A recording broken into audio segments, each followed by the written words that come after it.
and also even increased suicide rates in the tribes that eat the modern foods, because the tooth pain was so bad without access to dentistry that suicides actually went up, and they tied them to the dental problems. I mean, this is kind of blindingly obvious.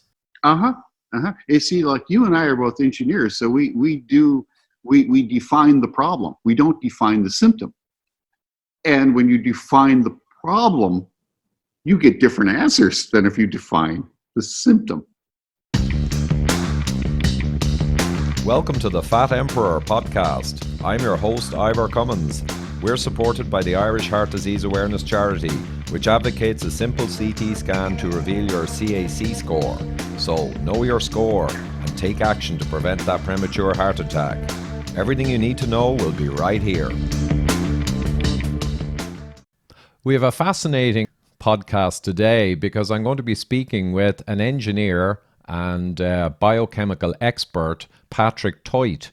And he has done what very few people have been able to do. He has effectively reversed his heart disease and dramatically brought down his calcium score. So I know this is going to be a fascinating conversation, Pat. Mm-hmm. I'm looking forward to it. Yeah, and it's long overdue, I must admit, but there's been a lot going on. So maybe you could start with giving a brief overview of roughly how you actually reversed your heart disease, because we know that calcification progression can be slowed down, and that confers a massive lowering of risk just by stopping the progression. But the holy grail, and a lot of people ask about it, is actually reversing the calcification, leaching the calcium back out, and achieving a near elimination of the disease process, which is demonstrated in subsequent scans. So maybe give us an overview of that first. Okay, just a quick one on myself. Right now I'm 66 years old. My little adventure started in November of 2002. And presently, my background is I've got a master's in biochemical engineering, a master's in business, a master's in stats. I'm a geek. And I'm also an athlete, a master's athlete. I was an ice hockey player back in another life. And I've always had a fascination with how do things work. Well, I was confronted with my left main being completely calcified from the wall of the heart to the branch, calcium score 337, back in 2002. And I was given less than 4 years to live. I was going to this prestigious clinic south of Minneapolis, said you have less than 4 years to live and you're going to die of an arterial blowout. And I said to the attending cardiologist, my body got me into this mess. My body can get me out of this mess. And he thought I was into denial. And my good friend, who was at that time, the vice chair of psychology and psychiatry at that clinic, said, you just don't know Pat. He's got that look in his eye. So I proceeded to do a deep dive into the internet, and with my background in chemistry and all that stuff, it was pretty easy to literally fly through the internet and read all the scientific journals and stuff like that. I devoted 8 to 10 to 12 hours a day to it. And now I have over 16,000 hours of reading on the subject. And within 3 years, I had stopped and cleaned out my entire left main. Cleaned it out. And to date, I have 28 heart scans to prove it, going back to 2008. 28. It was yeah, I had this one physician, this holistic MD cardiologist. He's now retired. Great guy. He said, Pat, aren't you afraid of radiation and cancer? I said, Doc, I'm going to die anyway, so it doesn't freaking matter. I got to figure this problem out. And if I can't do it, I need to leave a trail of what I did that worked or didn't work and why. Excellent. And just one quick, and I won't intervene or interject too much, but just on the radiation, I've been through that one as well. And 1 or 2 scans increase your theoretical risk by 1 in 20,000 for remainder of life for a middle-aged man. So whatever about, 28, but 1 or 2 for most people, it's just irrelevant. But please go ahead. Yes, and to your point, it's like flying from Chicago to Tokyo and back in the same day or something like that. It's nothing really. So within 3 years, I reversed my left main. While I was reversing my left main, the calcium score kept increasing It took a year to stop everything, but so other stuff started growing. And I started reversing that too. And then I got then I'll just say, and for brevity's sake, I had a speed bump. And my calcium score tripled in 3 months, which, Whoa. yeah, according to Dr. Budoff, that's impossible. Well, guess what? I did it. And then I ended up a type 2 diabetic, partially. I stopped and reversed that. That took me 3 years to get that squared away. Boy, that was a problem, because if you don't get your diabetes squared away, you're going to have heart disease. One thing that the listeners need to grasp: ketogenic diets are critical, with the exception of the APOE4 genotype. There, you've got to be a little cautious in your diet. But I've always been ketogenic from my athletic days back in the 60s and 70s. So I kind of knew it worked. And by January of 2003, I wrote a nice letter to a friend in Tiburon, California. And I said, Bob, heart disease is a gut bacteria problem. It's a function of your thyroid. It's a function of low D, low magnesium. And basically, it's your gut bacteria that dictate your health. It's kind of interesting. January 2003, long before any of this, and I really emphasized carbs will kill you. And it's been fascinating. It's been a hell of a ride ever since. So the thing with calcium scores, your calcium score keeps increasing. Okay, that means you have stuff growing in your arteries that aren't supposed to be growing there. I sometimes call it cancer of your arteries. And in 2010, I said to myself, enough is enough. I've slowed it way down. Progression was like a couple of percent per year, but it's still growing. If it's growing, it'll kill you. So I said, I took a week off and I just burrowed myself into my books. And I've ran into an inadvertent article by Mercola from 1998, and it said vitamin K influences heart disease. And I went, really? You got to be kidding me. I didn't know it. I truly didn't know it. I got everything else figured out, but I didn't know about K. And it was funny when I finally dove into that. I remember what Dr. Bill Davis from Wheat Belly fame, said to me. Yeah, his mother was from Japan, and Japanese, they have this thing with vitamin K and natto. And I'm going, oh my God, that's what I missed. Because from 2002 to the reversal and cleaning out of my left main, guess what I ate? I ate kale, I ate sauerkraut, I ate hard cheeses, because that's what my body seemed to crave. And I just kept eating it, and I inadvertently used K to solve my problem, and I didn't know it at the time. So, Right. But it was your investigations and your switch to a more keto diet, removing problematic carbs, which feed the wrong gut bacteria, cause leaky gut, immune reaction, all that stuff. You were doing all the right things, but inadvertently you were tilting towards high K2 foods. Exactly. I stumbled into it. So apparently when I had that speed bump, apparently the gut bacteria that were making my K were killed off. I'll just put it that way. And we could talk about what really happened at that time, but that's a whole nother thing. It's very controversial and I don't want to get into it. So I realized I needed K. So I had to go find it in levels sufficient to make it work. And I did a deep dive into that. And I said, okay, I found my K, which was, it could read like a Cheech and Chong movie, driving down to Tijuana to score some marijuana. I mean, it was amazing. You go to these conferences and say, hey, I'd like to buy a Kia MK4. Excellent. And you might define, I know you will, but you were looking for K2 and a variant MK4 or maybe MK7. So maybe give a brief description of the K1 plant food more and the K2, from natto and cheeses. Just give an overview of the different Ks. Okay, I'll give you a conversational biochemist thing on K. K comes in 14 forms. K1 which is in broccoli. It's in broccoli and kale. MKs are fermented products made by your gut bacteria, surprisingly enough, Bacillus subtilis, in your gut.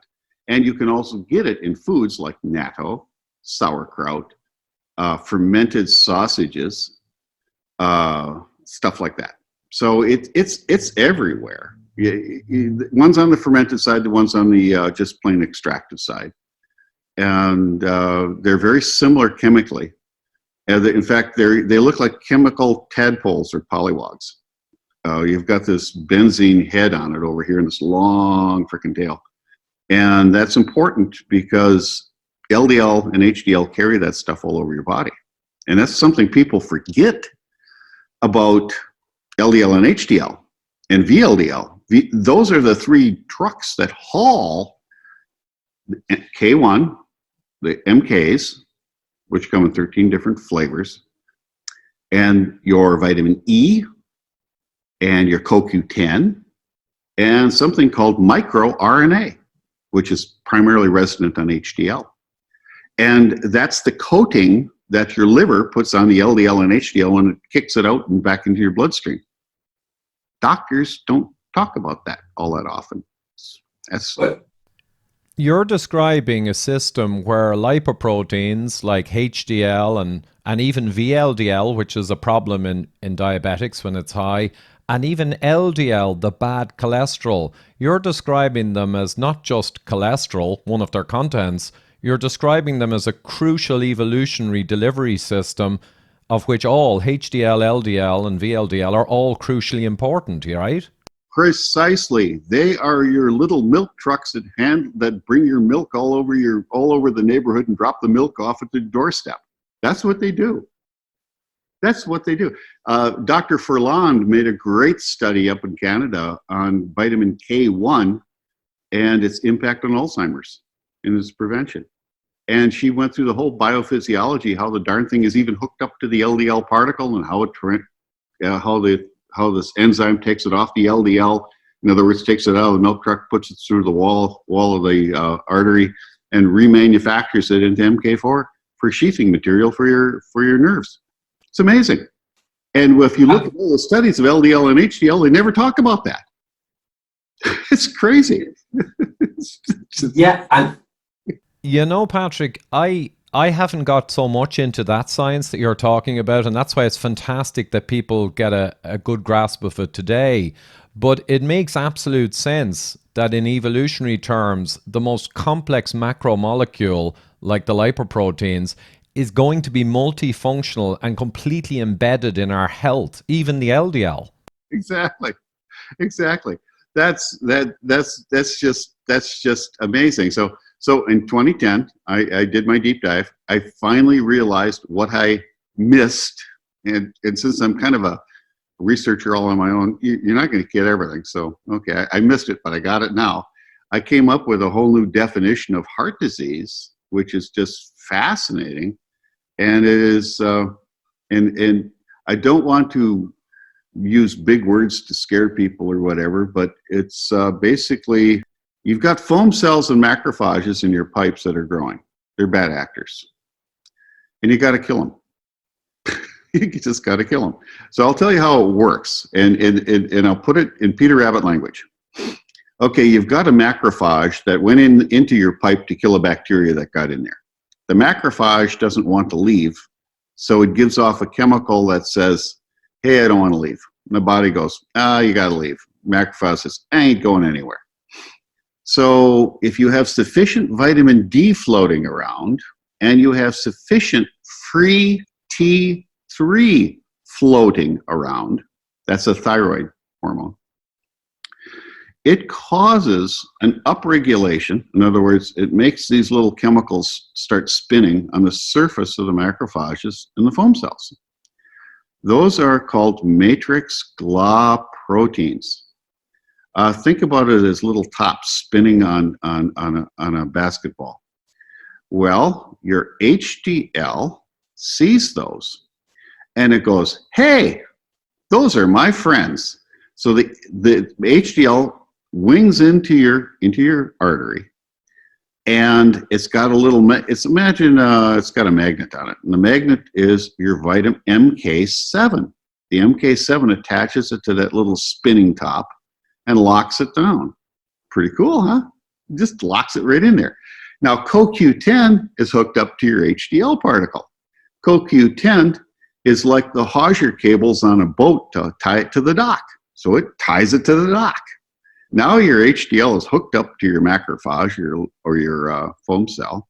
And then the microRNA sneaks through and tells the macrophage or foam cell, you're supposed to die. And in the meantime, HDL is Mother Nature's mosquito. And it goes in there and it sucks out the fat. When it gets all bloated and says, I'm full and I've got you in my belly, APOA1 goes along and attaches itself and makes it an official HDL particle, hauls it back to the liver, and it gets reprocessed. So now, how do you get the calcium out? Well, you remember those little spinning tops I was telling you about? It's called the upregulated proteins. Well, there's a little carrier protein called pheto A, and nobody talks about pheto A. Well, pheto A sees that chemically, and they go, woohoo! I need to go there. So pheto A goes burrowing into your artery, gets up with your vascular smooth muscle cells where the calcium is kind of resident, along with magnesium, just serum magnesium. That's why keeping your magnesium levels are so darn important. Magnesium loosens up the calcium. The pheto A grabs onto the calcium and takes it out and hauls it either to the liver or to the bone for redeposition. Now your artery's clear. It is very cool indeed, Patrick, and around 1 in a billion people probably have any idea of this process, especially the detailed steps you've discussed. Now, just going back to the HDL, so the HDL reverse cholesterol transport, as they call it, is crucial. But what you've added to it is some details around that and how it works. But I've often said this, that HDL reverse transport is extremely important, but if your HDL is dysfunctional, damaged, or incapable through many different vectors, you're going to have a challenge with that important step. And the classic example is diabetic inflammation. HDL is highly compromised. Right. So you need a healthy HDL. So maybe we'll talk briefly on the HDL, its outer shell, and the importance of keeping it healthy to enable what you described in your first step there. Oh, it's a great point. It's that is really something. The issue that you have, before I just leave all of this, the purpose of LDL in heart disease is the LDL particle is carrying K1. And K1, along with vitamin C, kills macrophages and foam cells through a process called autosys that was first identified in 1998. That's kind of neat. That's a whole other story. So anyway, and that's why the LDL goes into your artery. It goes there as basically a Scud missile to try and kill the foam cells and macrophages. And since it doesn't have enough K1 on it, the macrophages and eat them. So again, it's conversational biochemistry, so everybody kind of wrap their head around what's going on, but it's kind of fun. Here's the thing with the diabetic stuff, and this is interesting. If the average diameter of an HDL particle is about 10 nanometers. It's kind of tiny. But think about it as a softball. So if you're diabetic, the size of your softball gets smaller. So it'll go down to 5 nanometers. And if you've got healthy HDL, it gets really big, like 15 nanometers, or a basketball. So if you need a softball or a basketball and you've got golf balls, guess what? Your surface area goes way down. That's where it's compromised. That's why small, dense LDL and HDL is not good. Think about it as golf balls, softballs, and basketballs. Henceforth, you can't put enough coating, the proper chrome on the bumper, that you would like to do And henceforth, to give you an idea of surface, let's see, I've got this calculated out, the surface area, the difference between low and high of surface area on HDL alone is 900% between low to high. Think about that, 900%. And that translates into how much more stuff you can carry. And then you end up getting compromised. That's basically it. Your truck's too tiny. Yeah, and you've got a double barreled problem now. If you've got issues that cause the smaller HDL, LDL, it impacts their function majorly. And usually people who are impacting that are also not getting the correct nutrition, which needs to go on the shell in the first place. So double barrel problem, you've now completely undermined it on two levels, the functionality of your HDL and LDL's role in managing disease. Exactly. And to make matters even worse, the larger the particle and more stuff you have hanging on it, the better you can orient the particle to hook up to where it needs to get hooked up. If you've got the right chemical on an itty bitty particle, you lose that orientation opportunity. So henceforth, yes, you may have sufficient, say, CoQ10 floating around, but guess what? It can't be mated up like a lock and a key like you would have with a larger particle. I love that one because there are so many manifestations of that problem of molecular interlocking. And yet another one for LDL, the smaller dense particles, longer time in the bloodstream, we know causes problems. And there are papers as well I have where the smaller, denser particle also changes to an ovoid shape and doesn't lock so well with the receptors in the liver and stays in the bloodstream. But that's yet another independent problem with LDL, but it's not LDL's fault. No. It was caused. It's the chemistry that gets it to that point. Yeah. And that's why the ketogenic diet is so damned critical. We just can't keep banging. Our system is not designed to be hammered with sugar. It's not designed that way. In fact, if you want to really look at it from a very interesting perspective, sugar to the body is really a toxin. And the body is designed to really eliminate that toxin, if you think about it. And yeah, in digestion, of course, some people argue, well, sugar is the natural fuel. That's why the body uses it first. But the body has to use it first at all costs. I mean, maybe alcohol it uses before sugar, but that's it. It's alcohol first of all because that's most poisonous. Then sugar needs to be managed and used up or switched into fat for safe storage. And then finally, fats. So yeah, excessive sugar. I guess if you're insulin sensitive and healthy and athletic and in great condition, you can handle increasing amounts of sugar or carbohydrate in your diet. But that doesn't mean it's good or okay. It just means you can manage it better. But the majority of adult Americans over 45 now, the official figures are 64% are now pre-diabetic or diabetic. So we're not talking about healthy people. We're talking about people at risk, and they have a big problem. Yes.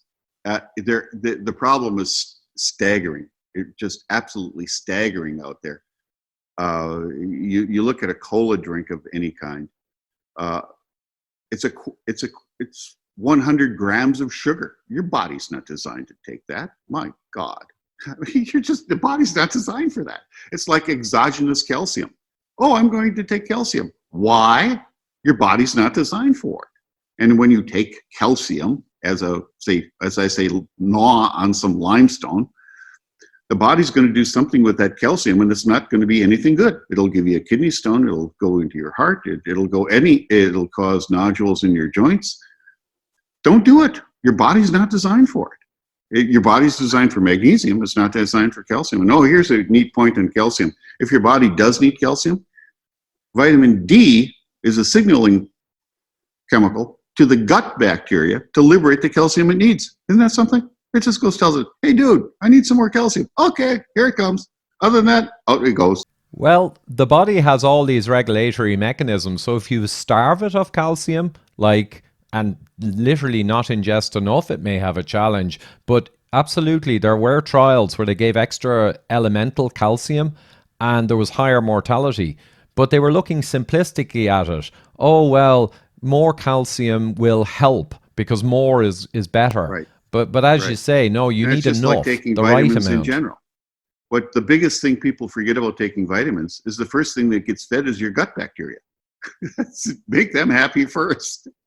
And another thing about eating, Dr. Noakes talked about eating once a day, and I've been doing that for years. And uh, why is that important? Is because it allows the proper gut bacteria to multiply and liberate the chemicals it's being told to liberate.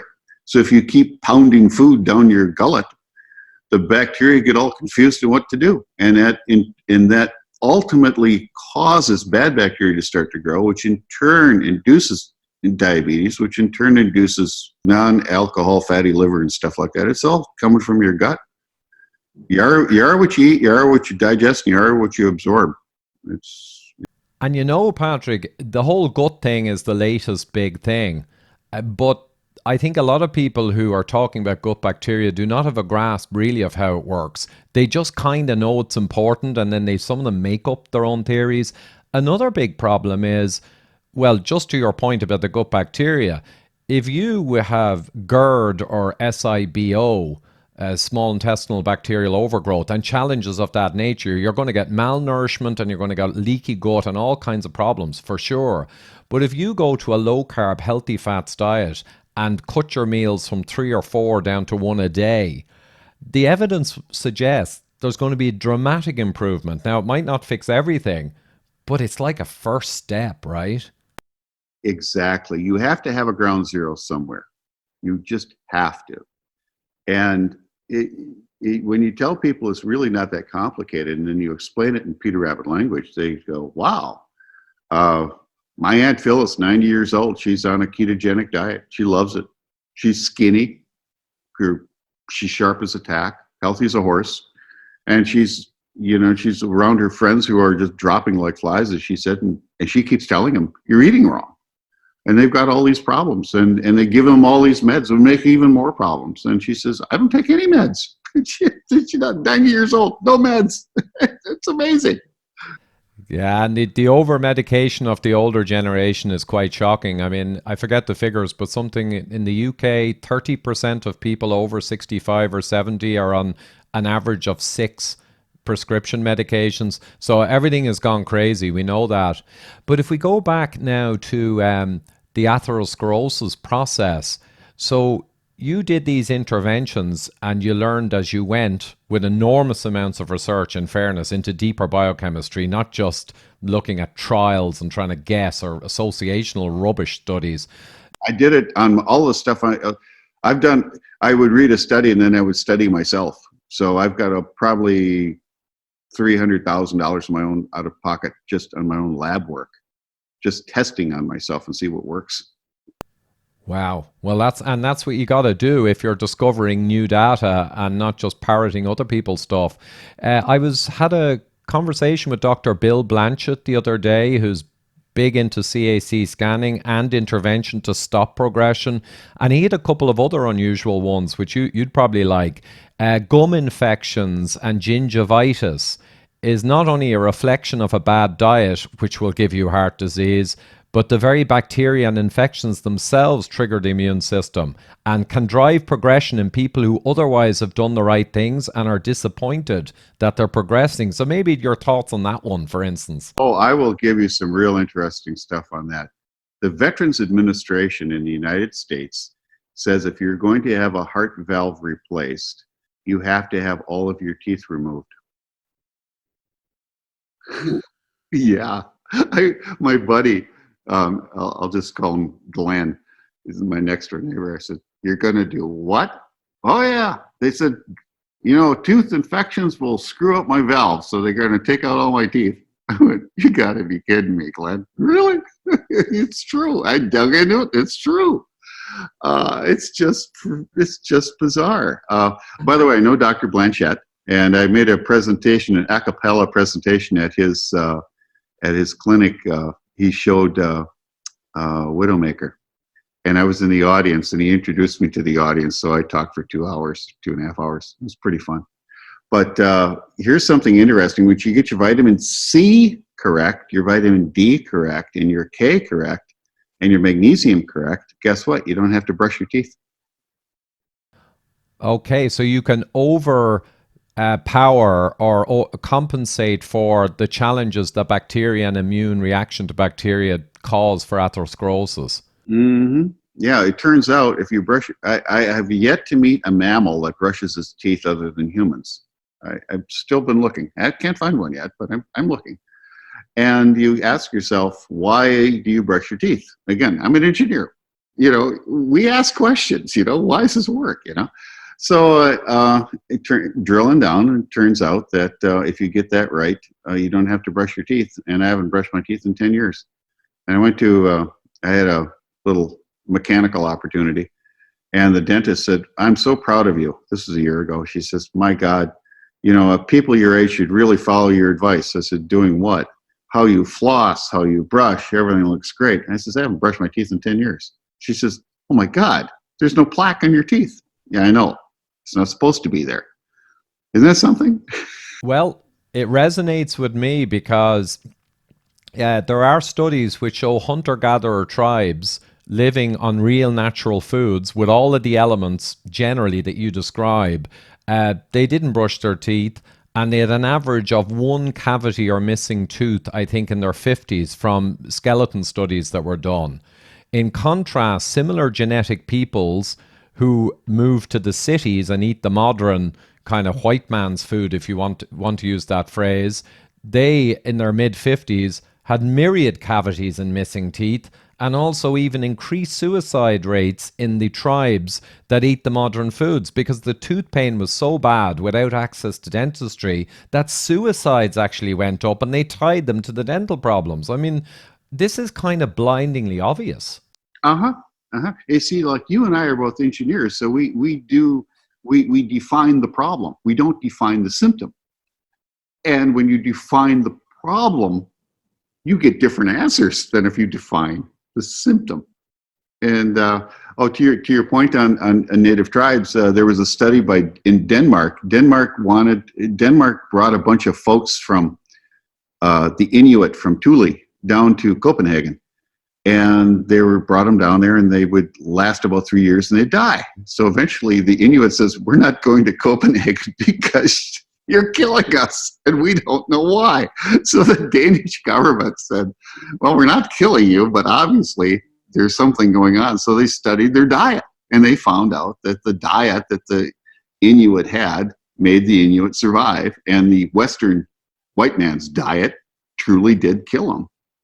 And it's just a fascinating study. It's one of those things that doesn't get really published a lot, but it's out there. It's fascinating.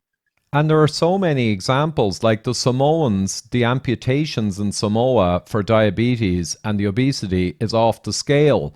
And the Pima Indians, up to 50% are full-blown type 2 diabetic after moving to the new food supply, and probably all of them are diabetic if you measured their postprandial insulin. But we still get told, shockingly, that it's laziness and gluttony that's driving the dietary problems. Right. Which is insane, because all peoples in the world in the last century suddenly started getting loads of heart disease, increased cancers, obesity, diabetes, and it was all because humans of all different tribes all around the world suddenly got lazy and gluttonous. It's so absurd when you think of it, yeah. Oh, if I may, I want to reference Dr. Noakes on this. Back in 2002, he published his book, The Lore of Running. And since I coach world-class athletes, wow, he's the guru of endurance running. So I read his book. It reads like the Chicago phone book. It's about 800 pages long. And if you're a biochemist, which I am, it's fun. If you're not, oh my God, it's torture. But he had a chapter, now this is 2002, 2003, on carbs. And I got to that chapter and I read it. I went, oh my God, you got everything right, but you didn't get this right. But so later on, Dr. Noakes, hats off to the guy. He's a stud. He really is. He's an intellectual stud. And he said, the book Law of Running? I remember his YouTube video. Ignore the chapter on carbs. It was wrong. I loved it. It was just so apropos. And here's a man who, for giggles, runs 50-mile races. He's in phenomenal shape. He's following, like he said, I did everything what I was told to do, and I became a type 2 diabetic. What is that all about? Think about it. It's amazing. Hey guys, just a quick break to remind you that this podcast is only possible due to funding from the Irish Heart Disease Awareness Charity and its founder David Bobbitt. David discovered he had massive heart disease in 2012 and could only do so by getting a 5-minute calcification scan and CAC score. It enabled him to take action to stop the disease process and to save his own life. Now he is spending millions to help others do likewise. All we ask is to help get the message out on the power of CAC, watch the Widowmaker movie linked at the end of this podcast, and share it as widely as you can. Thank you, and now we return to the conversation. Well, he discovered he had he just had the intellectual and ethical ability to admit he was wrong and then to say, I must share this to save other people. But a lot of researchers don't. They turn a blind eye when things are uncomfortable. But there's no doubt it's outrageous out there. And actually, that just reminds me of the calcium scan story from the Widowmaker movie, which you obviously enjoyed and Bill is doing great work to promote. I mean, we've got a scan which enabled you to take action, track your progress, and fix your heart disease and reverse it. We've got this scan for 40 years. There's millions upon millions of people out there who, if they got a quick scan and found out they had huge disease, would, like Noakes, realize they were duped, that the low-fat, high vegetable oil diet and doing a bit of exercise completely let them down and gave them huge heart disease, not genetics. And they would go and search, maybe not as profoundly as you did, but they would go and search. And increasingly now on the internet, when they go digging and they're angry with huge disease, they're going to start finding out about how heart disease works, because increasingly low carb and other root cause information is exploding on the internet. So all those millions could be saved, yet the system doesn't want to use the scan, almost like they don't want what I described to happen. What do you think? Well, the reason for that is, now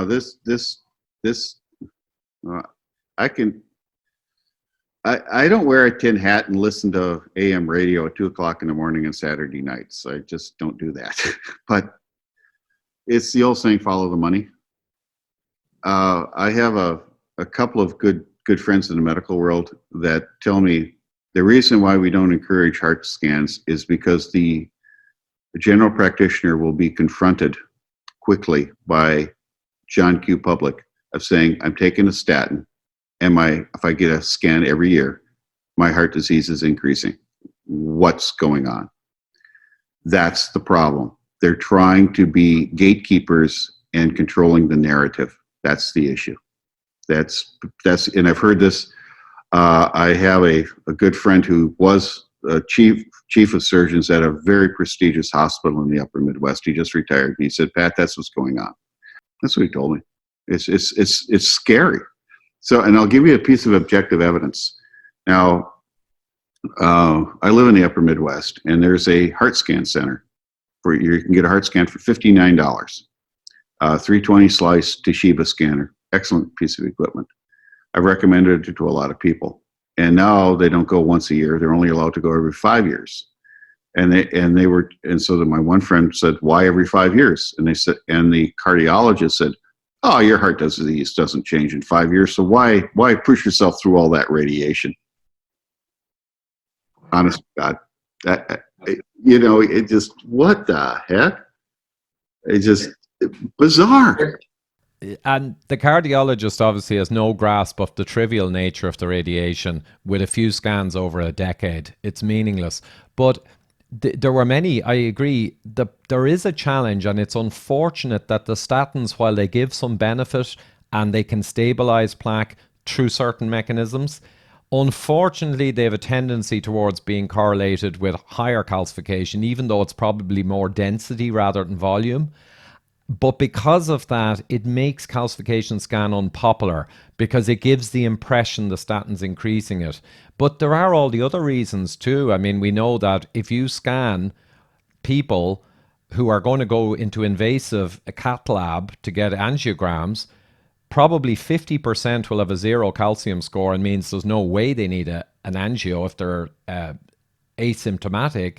And that's a huge impact on revenue. And then the drug companies know that if you start scanning a lot of people, there'll be a lot more people taken off the product than they will get extra people on it.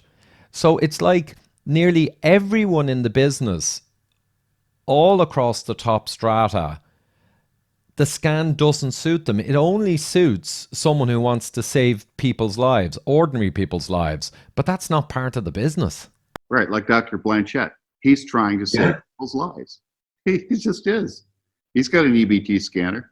It's Yeah. And David Bobbitt then, of course, who got the Widowmaker movie made and IHDA set up, who I work for, he is furious. And 7 years after discovering himself with the scan that he had massive heart disease after passing treadmills and executive medicals and ECGs, and he discovered what we're talking about, he's still as angry today. I was talking to him the other day, and as angry about all the people who are dying unnecessarily through lack of use of the scanner as he was 7 years ago. He said it has hardly subsided. He is so passionate about it. But the problem is it's hard to get the message out to the masses, even though the low carb community increasingly is getting quite knowledgeable about the scan. The masses are hard to crack when all of the power structures are against you. But it can be done. Yep. A piece of trivia back in 2010 when I said, oh, maybe K does work. I had some statin. I drove my LDL down to 60 nanograms per milliliter. My triglycerides were at about 60 to 80 anyway. My HDL was about 70. And I said, if the body loves K, which the research from Maastricht University said the body loves K, and stuff out of Tokyo from Dr. Sato. Okay, so I got my K, took my K, and being a good engineer, I said, okay, let's see what happens to my LDL. And immediately shot up from 60 to 135 while I was still taking a statin. Boom, just like that. I went, my, what do we got here? So, being the good engineer, I said, well, if I go off the statin, what's my LDL going to do? Well, I still take my K. In theory, it should stay the same. It stayed the same within 10 points. Amazing. And then subsequent to that, about 5 years later, somebody did a paper that said, yes, if you take K and you're on a statin and here you have low LDL, your LDL is going to go up. Isn't amazing? I just using logic, it should work, and it did. That is actually fascinating, Patrick, because I think what we acknowledge is, well, a couple of things around statins. They're much maligned, and there's certainly some reason for being concerned about overuse of them. But if you take a cohort of people who are not going to get the K, they're not going to know about low carb, they're not going to know any of the stuff, they'll still be better off if they're identified with high heart disease with the mitigating effects of statins. So if you put that group aside, it could be a large group. The people then who are doing all the right things, you could argue they're going to stabilize their heart disease anyway, and therefore the statin no longer has a benefit to give. And that's a personal decision. Like when you're a low CAC score, it's between you and your doctor. In the 2018 guidelines now, they said score below 100 in a middle risk person, it's no longer automatic statin. It's a discussion with the patient. So again, you're making choices. But I'll have to say, and come back to what you just said, the body then is taking the statin regulatory effects, which is lowering LDL particles, and arguably giving some of its benefit by lowering the amount of substrate prone to oxidation, let's say. But the body is counter-regulating that statin effect when there is more K and striving to circulate that K effectively. That's correct. The problem with statins is, in fact, I was just reviewing it today. You're right. You're absolutely right on the LDL part. But what people are not told, and this was part of the original statin patent way back when, is CoQ10 is downregulated also. And you need CoQ10 in your body. And statins get rid of you making CoQ10. In addition to that, and here's something that's not ever talked about, people are usually deficient in selenium. Well, there's a selenium protein that statins deregulate. In other words, shut it off. So if you're already undergunned with selenium and the enzyme used to make your selenium effective is shut off, that makes your problem even worse. And on top of that, there's an isoprenyl something or other that makes your cell walls, it's kind of the glue that holds your cell wall together, that gets screwed up. And there's something else that I haven't researched. There's 5 things that get screwed up with taking a statin. One of them is LDL. The other 4 nobody ever talks about, and they're all critical to the progression of heart disease. It's amazing. It's just amazing. Yeah, and there are lots of impacts, negative impacts. I suppose it still has to be said that if someone is unknowing about any of these things and is, on average, someone with very high heart disease, there will be a benefit. And even the anti-statin people will acknowledge from the trials there's an average benefit for someone with high disease, not for someone with low. But I suppose it's up to people then to understand what you just described and then try and make it their own decision, having knowledge on how they're going to mitigate their risk into the future. Are they going to use meds and CoQ10 added and selenium and all the good stuff and get the belt and braces? Or do they want to go it alone with fixing the root causes, depending on their confidence level? You know what I mean? It's still down to an informed personal decision by people who've been enabled to realize they have high disease by the scan. It's still a way better place than the current giving drugs to nearly everyone based on cholesterol and not allowing people to get the scan and find out what their real situation is. Precisely. An informed decision is an important decision. It respects the patient, it respects the person, and you got to do that. And getting back to your point on ketogenic diets, one of the things a physician can inform the patient saying, look, if you eat a lot of junk food, you chemically scar your pipes. When you chemically scar your pipes, your macrophages, which are your repair crew, go in there to fix the scarring. You got to stop scarring your pipes. Put it in Peter Rabbit language. People respect that. Most people don't want Krebs citric acid cycle. Yeah, I guess the challenge is that most physicians, and again, not being disrespectful, but from all my physician friends and colleagues around the world, literally hundreds of them now, they acknowledge too, most physicians do really see it as a bad cholesterol disease and don't have a grasp that the health of your endothelium, the health of your gut, and whether you have leaky gut or infections, hyperinsulin, hyperglycemia, that all those things are way more important by a million miles, but they don't understand that, I guess. If you go back to your route or your path to reversing, you went from 300 and something, and we'll put aside when you shot up due to the factor you said it's getting complex, but you came right back down to what? Okay, I took my left main, cleared it out. Then I had I'll just call it my speed bump. It went up to 1200 for a calcium score. My left main still stayed clear. 1200 is not good. Whoa. You got stuff growing. And then when I finally discovered K and got everything squared away, my score is down to about 950. I have, over the last 5 years, 7 years, whatever, 10.2% reduction in volume and in score on the same machine at the same hospital. So I know it's working. I've got the objective evidence to say so. And You know what? That's so important because a lot of people ask me about progression, and we have anecdotal, true and factual, but not in a published study, regressions and certainly flattenings of progression, which arguably from the Raggy and other studies, if you go down to a few percent a year increase only instead of the usual 20 to 30%, your risk falls really down towards someone with a low score in the first place. But you are a case of actual regression.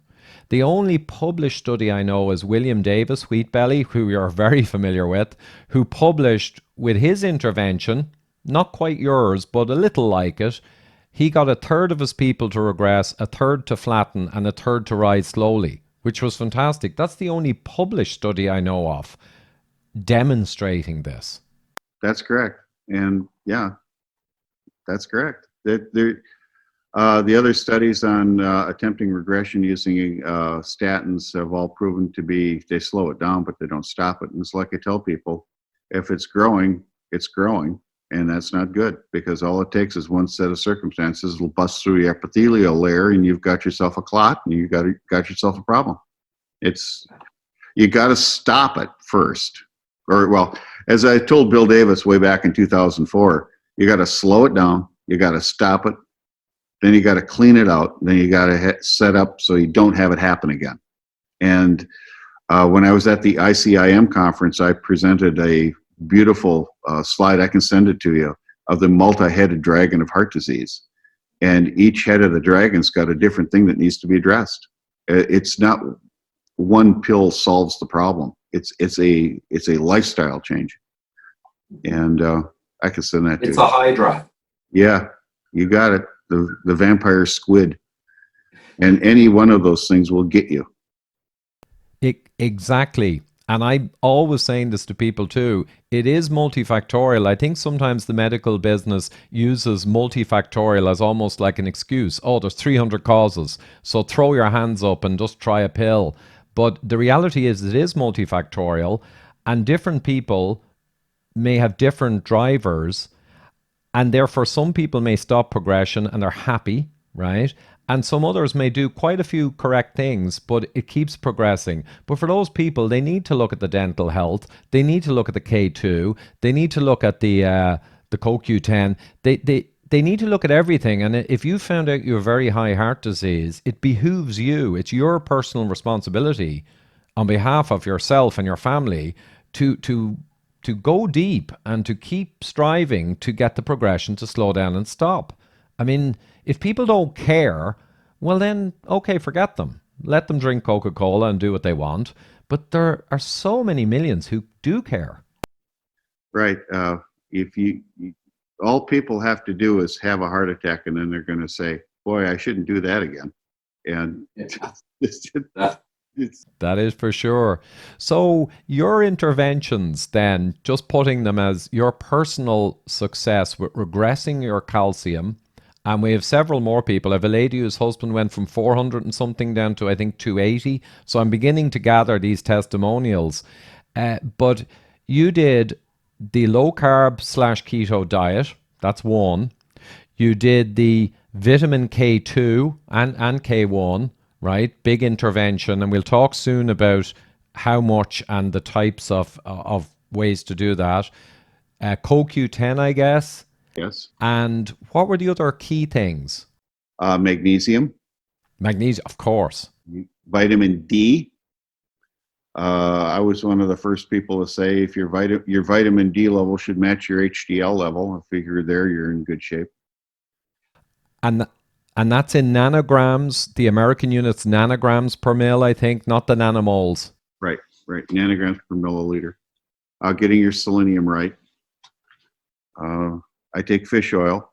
I've been doing that. It's interesting with fish oil. You need to take it with a fat, or it doesn't get absorbed. That's fascinating. That's a study out of Hungary way back when. Pretty much, I get my thyroid right. My speed bump killed my thyroid, so I take Armour Thyroid. I have to get my free T3 correct. That's between 3.5 and 5.0.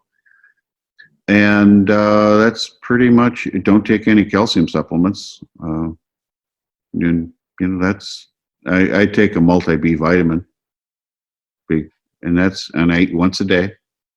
I exercise a little bit, and that's about it. It's not that complicated. It's not as you stated, but that's a pretty powerful evidence-based, science-based list of things. I mean, you can have 6 things that are trivial, or you can have 6 or 7 things that are really important. So that list you described would probably cover a lot of people who have developed heart disease because the root causal chains are common. There's a commonality. So that list that worked for you would have a big impact on most people. And maybe there'd be some people at the fringe who'd keep progressing and they'd have well, in engineering, what we call a special cause outside the norm. Right. Well, I forgot. I also take vitamin C also. And when I work out real hard, I take lysine and citrulline. I don't take arginine. Arginine's not good for you. So. Okay, that's a good one to note because some people talk about L-arginine and, there's this magic potion about it. And vitamin C, I never went for the Linus Pauling type super vitamin C to fix everything. From what I looked at, I couldn't see hard data. So I just figure, well, just get enough vitamin C, but not a biggie. I take about 6 grams of vitamin C a day, but that's for my body. And I emphasize to people, dial your body in. If you want to call it my protocol, use my protocol as a jumping off point for your body, because everybody's body is different, and doctors don't want to recognize that, and people don't want to recognize that. Everybody's special, so you got to work at it. Yeah. And use if you have high disease, use the serial scan to check the efficacy of what you're doing, because you could be missing something really important and you could be progressing. Right. And that's the engineering approach. Define the problem. Define, measure, analyze, innovate, and then repeat. And if you're missing something, you're obviously defining the problem incorrectly. Redefine your problem. And you keep doing the iteration.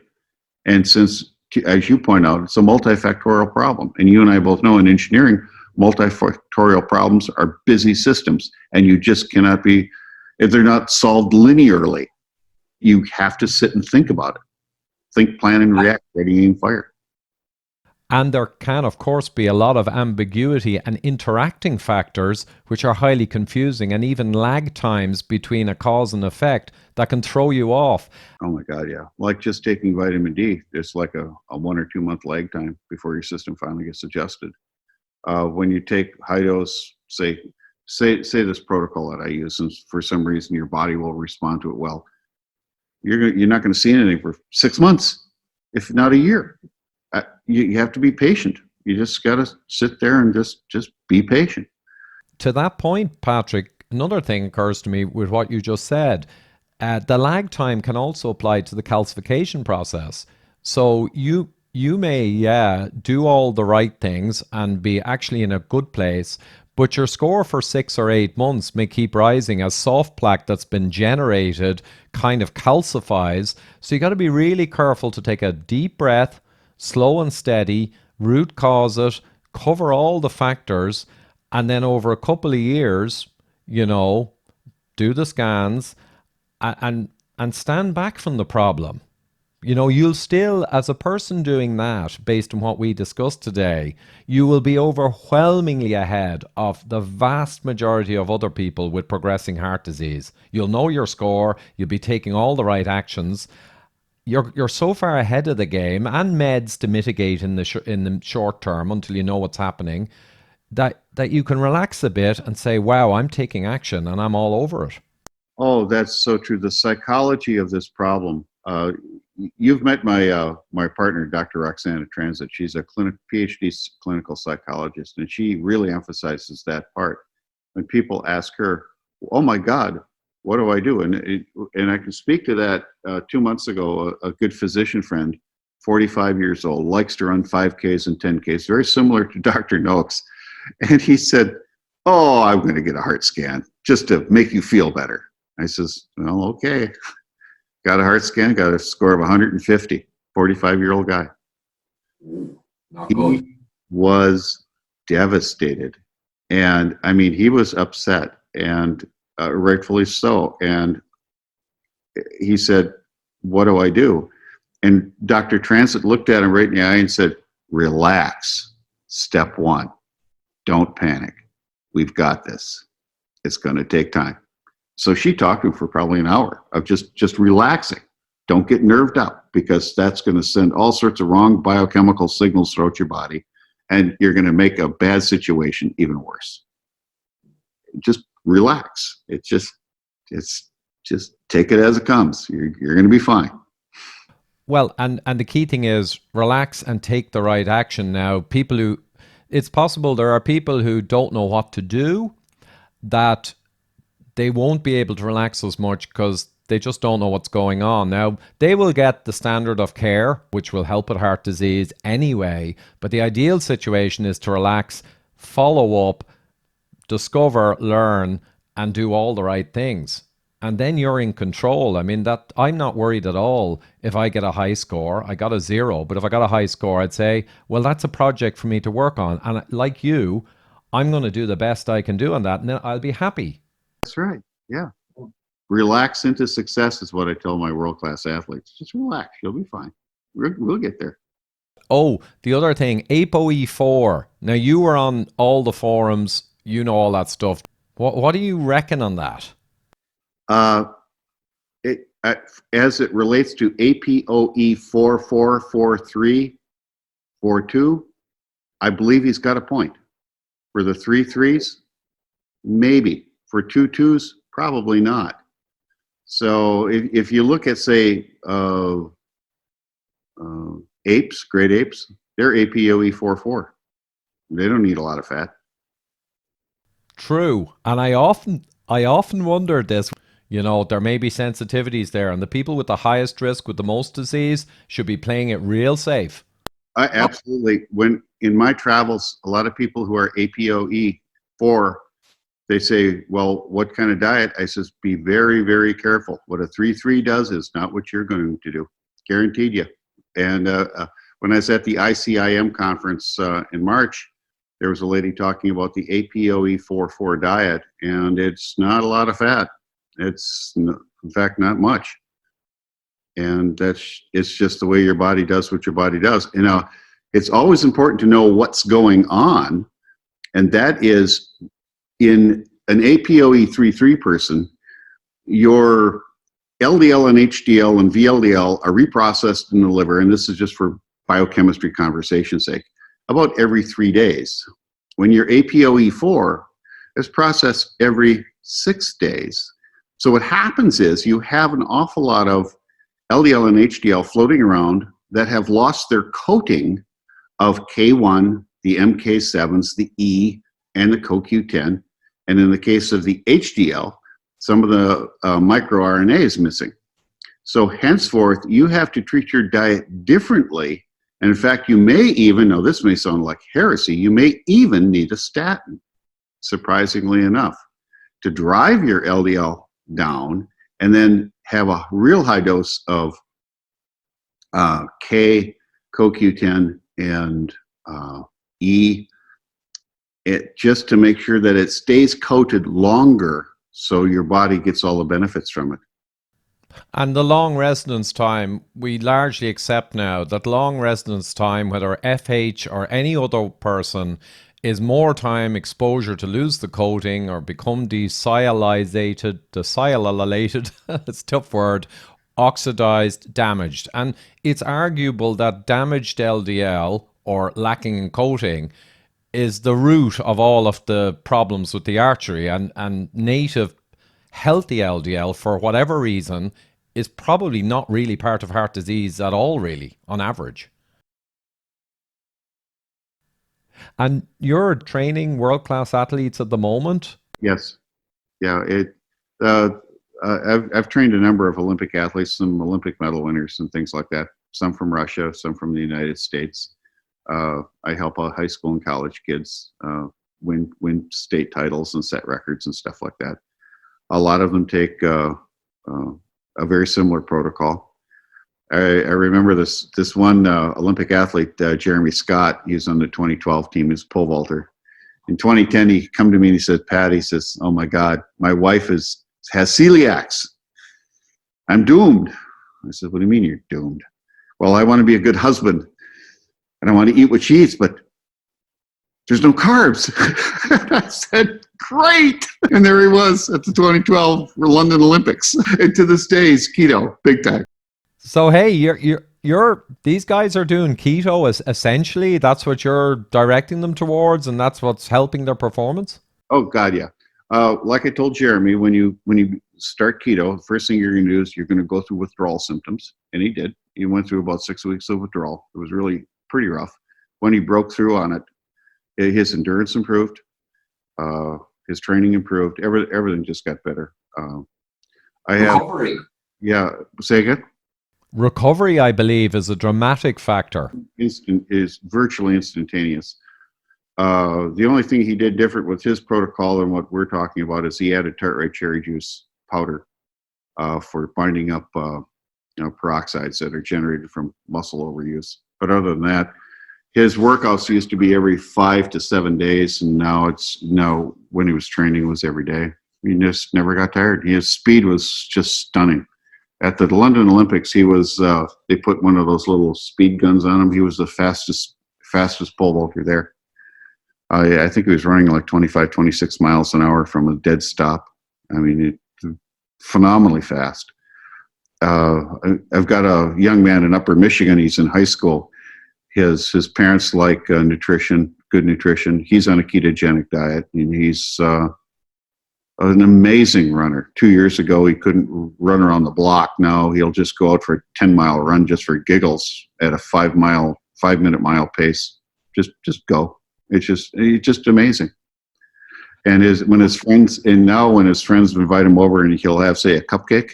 He was telling me this last week. He says, I had a cupcake. What happened? I was so sick. I didn't know what to do. My body just went nuts. I said, told you.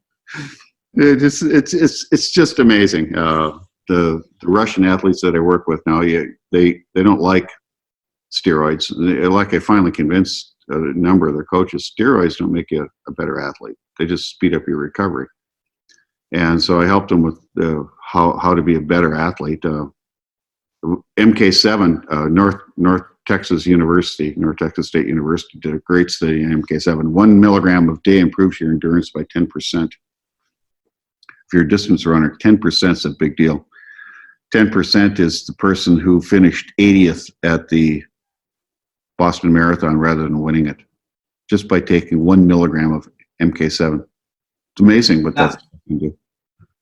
So that brings us to, and I know we'll have to curve to a close shortly enough, but I think we'll be back again talking. But the MK7, the K2, you've actually set up based on all your learning and the importance of it. You've essentially got a company with K2, and it's very hard to get good supplies of true MK7. Yeah, I have a company. It's called k-vitamins.com. It's on the web. We sell, Dr. Transit and I sell one product. It's called Concentrated K. It's I know where it's all sourced from, which in the nutraceutical world, that's a big deal, but a lot of people don't know that. I take it, which is, I'm kind of motivated to make sure it works. And so does she. And we price it so that people can afford it. I've gotten a lot of flack for the low pricing on it. And I said, look, at the senior citizens who aren't fixed incomes cannot afford what would normally be charged for that. And same with the athletes. So I just price it very fairly. In fact, we haven't made a dime on it yet, but we're working on it. Well, you should, in fairness, it's very fair to profit from research insights and to create a product that's low cost and an excellent product. So in fairness, yeah, maybe you should put it up by 20-30% and get some margin in there. Well, Dr. Transit and I have the David Bobbitt psychology. We are so upset with the medical world. We're going to do whatever we can to help people change how the narrative is spoken. And to us, the morality of it's far more important than the profit. Excellent. Well, you know what, Patrick? I think that's a great way to draw to a close today. But as I said, I think we'll be back again talking in more detail about some of these topics. And you did a great job today, as we were joking about before we recorded, to kind of keep it high level so that most people can benefit. Because some of these podcasts, you know, or I've seen others where they go into incredible detail. And if it switches off a high proportion of people, what's the point? We're here to reach the masses. That's what it's all about. The nerds and that, they're going to be okay anyway. They're going to get the information. The masses. So I love that sentiment you ended with. Happy to support. I truly am humbled that I'm here to support. And whatever I can do to just let me know what I can do. Hey, thanks a lot, Pat. Well, listen, you have a fantastic rest of your day, and we'll put the links when I post this out.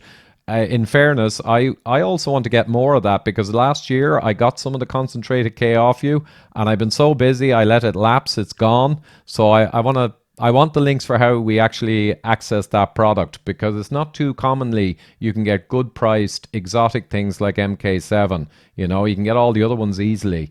And any other links you have, we'll put them up. Okay, very good. Happy to do it.